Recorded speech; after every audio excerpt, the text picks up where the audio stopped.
We have Danny Gomez here with us, our managing director here over at FreightWaves. We're excited because we get to talk a little net zero carbon and dive into a bit of a different space here. Danny, thanks so much for joining us this morning. Thanks for having me. Now, Danny, we're talking about the $6 billion pledge to make transportation more sustainable. Is that going to be enough? Is the $6 billion going to be enough? No. Quick answer. And it's commonly known, right? It's not, I don't have a unique opinion here. I think what we see across the board is these initiatives are good. They bring to the surface the problems that we're facing.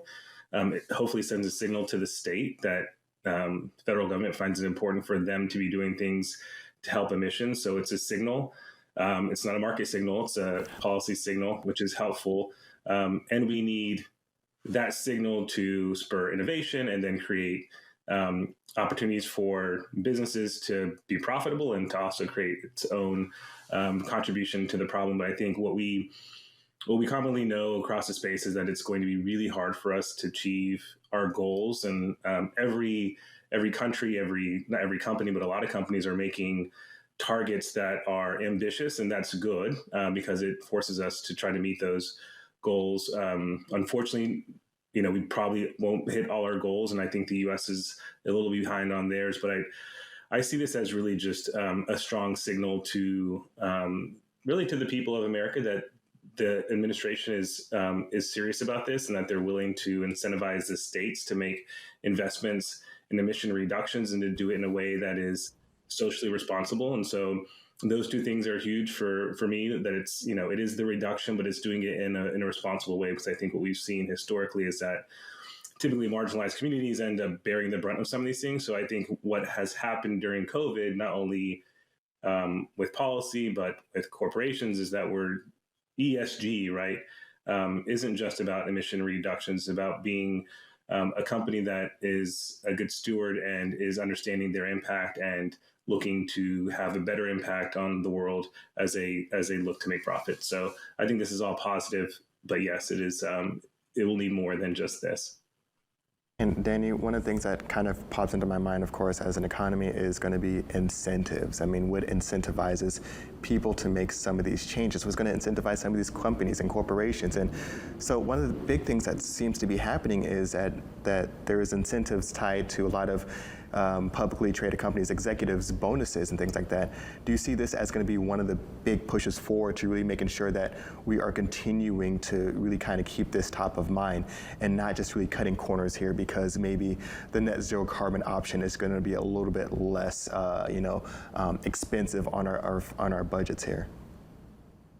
Yeah, I think it's a lot of top-down incentives now, right? Like how do we start with go from both angles, right? Like the top-down incentives, but also the bottom-up incentives. I think if you were to poll drivers, owner-operators, that sustainability probably isn't the top of their priority list right now. I mean, there's a lot of concern around what's happening in the trucking market in general, and so I think the incentives need to be more available and more shared and easy for people to understand. And so, at FreightWaves, we have our working group, and we're getting a lot of insights from shippers, 3PLs, carriers about what challenges they're facing. And yes, what will we hear back from them is there is increasing downward pressure, though it doesn't yet feel like transportation is like directly in the crosshairs.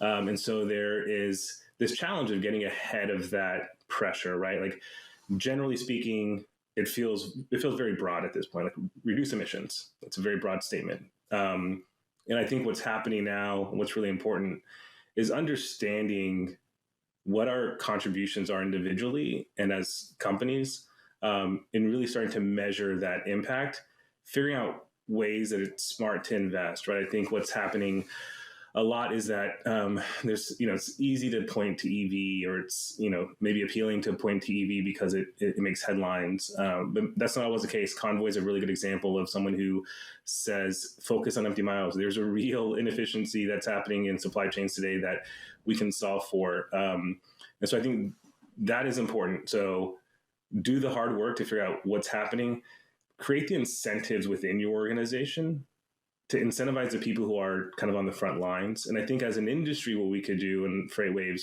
we have some early ideas, so nothing that's fully formed yet, on how do we help the market in general? Because I see FreightWaves as this trusted, independent source of data and information. Can we be another source of trusted information when it comes to understanding emissions and how we benchmark against each other? I think part of the challenge here is that everyone's racing to do better individually. We need to race to do better individually and collectively, so kind of harmonize our activity. And so could we envision a world where we create a system where reducing emissions is easily benchmarked against, and you can understand like how much better you are than the average, right?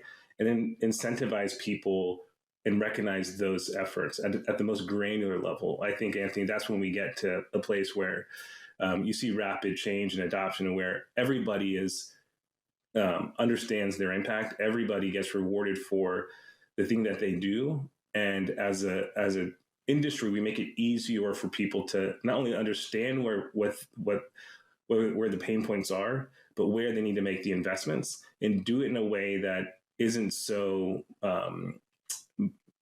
bilateral. So to expand on that just briefly, like, if you care about having lower emission freight, that's great, right? But if your carrier isn't so able to provide it to you, and it doesn't make a strong investment for him, maybe there is in that part of his business, maybe there's another part of his business where in a different location where it is easier for him to do EV because the infrastructure is built out a little more.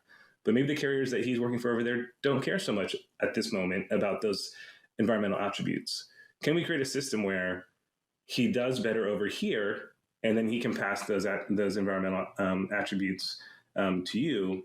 And in that way, it creates a more efficient way of investing that allows us to react to what's happening on the ground from an infrastructure perspective. So a lot of big concepts and ideas, and I think it's early days. So we're excited that this is a signal, that it creates awareness, and that FreightWaves is positioned to be in community with everybody to think about solving these problems. And Danny, when you're looking at some of these solutions, as you said, EVs just isn't enough. What are going to be some of the other things? You mentioned, of course, empty miles as well. We're looking at other technologies, other tech. What are some going to be other areas that you're going to be watching as well when we're looking at infrastructure, technologies, things like that? Infrastructure for sure. I think EV will build out, and that will happen, I think, very quick. And even I think that's tied to some of the announcements. Ford is talking about how they're increasing their electric vehicle fleet. So I think the combination of infrastructure, both on the kind of the corporate side as well as the individual driver side, is meaningful. Fuels is a big deal, and so I think that is an area where the fuels that are being developed, there's just so much innovation that's going on there that you hear about stories of companies that are capturing carbon and taking that carbon and converting it into a renewable fuel that can be drop in the current vehicles. I mean, that stuff starts to blow your mind, right? We create this like circularness to the fuel economy, the fuel pathway, and so that's super interesting. I think efficiencies in operations is one. Fuels is probably the next lowest hanging fruit. EV is right there behind it, and then a lot of other, I think, not so large scale but interesting efficiencies as well, whether it's aerodynamics or caravanning. Autonomous vehicles can provide some efficiencies as well. So I think it's all, again, the message here, Anthony, is there's so many things that need to be done. Everyone's working on different problems. Let's make sure that we all understand how we connect together, how we fit this puzzle pieces together. And then I think I'm confident that, I don't know, it's inspiring when you talk to these companies and all the cool things that they're doing from a tech and innovation perspective. Danny, thank you so much. Is there anything else that our viewers need to be looking out for? Anything that we can look forward to? So every Friday we air our Net Zero Carbon show. And so the point of that show is to really highlight interesting and awesome things that are going on to provide information, but also inspiration. And so those things are great. Alyssa, who's a writer on our staff, always is pulling up interesting things. And what I've found, people ask about what we're doing in media around sustainability. Alyssa is very focused, but because this is such a this cuts across every sector. Every one of our writers are always covering interesting stories. So stay tuned to things on freightwaves.com.